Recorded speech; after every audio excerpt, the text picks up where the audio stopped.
রংপুর পীরগঞ্জ বীরশ্রেষ্ঠ শহীদ আবু সাঈদের কবর জিয়ারত ঢাকা প্রেস ক্লাব।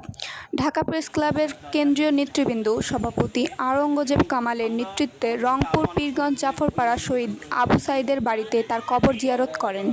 এ সময় উপস্থিত ছিলেন আশুলিয়ার বিশিষ্ট সমাজসেবক জনাব দেলোয়ার হোসেন মীর, সভাপতি মৈত্রী সংঘ ক্লাব, জনাব আব্দুল মান্নান ভূঁইয়া, অধিকার ডেভেলপমেন্ট সোসাইটি ঢাকা জেলার সভাপতি, শেখ মোহাম্মদ ফরিদ আহমেদ চিশতি ঢাকা প্রেস ক্লাবের সাংগঠনিক সম্পাদক, কে এম হোসেন মোহাম্মদ রিজভী দপ্তর সম্পাদক ঢাকা প্রেস ক্লাব, আমিনুল ইসলাম তথ্য ও প্রযুক্তি বিষয়ক সম্পাদক ঢাকা প্রেস ক্লাব, শাহাদাত হোসেন যোগাযোগ বিষয়ক সম্পাদক ঢাকা প্রেস ক্লাব, সোহেল রানা মানবাধিকার বিষয়ক সম্পাদক ঢাকা প্রেস ক্লাব, অন্যান্য সদস্য রাজু, অনিক, বরুণ ও স্থানীয় সাংবাদিকবৃন্দ।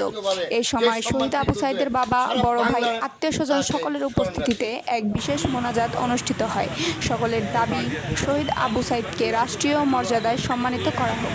প্রতিবেদনে ফরিদ চিশতি, ক্যামেরায় রাজু। একটা বাংলাদেশ হবে আওয়ামী লীগে এমনভাবে একটা হিংস্র নির্মমভাবে অত্যাচার করবে, মানুষের মারবে, আমরা কোনোদিন কল্পনা করি নাই। এটা কল্পনার বাইরে সে করছে। ইন্ডিয়া চক্রান্তে আজকা তারাও চাইছে আমাদের বাংলাদেশ ইন্ডিয়ানের কাছে বিক্রি করে দিব এবং নিয়ে যাবে।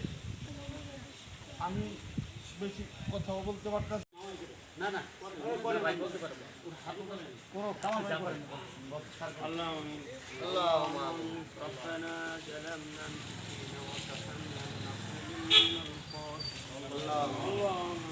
ربنا ظلمنا في الدنيا حسنة وفي الآخرة حسنة وقنا عذاب النار يا رب العالمين يا معبود يا দয়াময় আল্লাহ, ইয়া আল্লাহ, আমরা কয়েকজন গুনাহগার বান্দা তোমার দরবারে হাত তুলেছি মাওলা। আমরা পুরা কত বড় তার বুকো কত সাহা তার লাগে আমরা এই যে এত মানুষ মরছে তার মতো একটা বীর পুরুষ আছেন না হিসাবে সামনে দাঁড়ানো। আর ঢাকা প্রেস ক্লাবের পক্ষে আমরা সবাই সম্মিলিতভাবে তেনাদের আমরা তেমন কিছু দিতে পারলাম না, তবু আমাদের যথেষ্ট সম্ভব ছিল আমরা তাদের সম্মান করে গেলাম। আমরা পরবর্তীতে লেখনির মাধ্যমে আমরা চেষ্টা করব তাদের জন্য সরকার তাদের দিকে খেয়াল রাখেন, ভবিষ্যতের জন্য সরকার এই জন্য তাদের কোনো ঝুট ঝামেলা না হয় এই আশাবাদ ব্যক্ত করছি। সকলে ভালো থাকুন, সুস্থ থাকুন। আজকে শুক্রবার, সকলে তার জন্যই আবু সাঈদ দোয়া করবেন।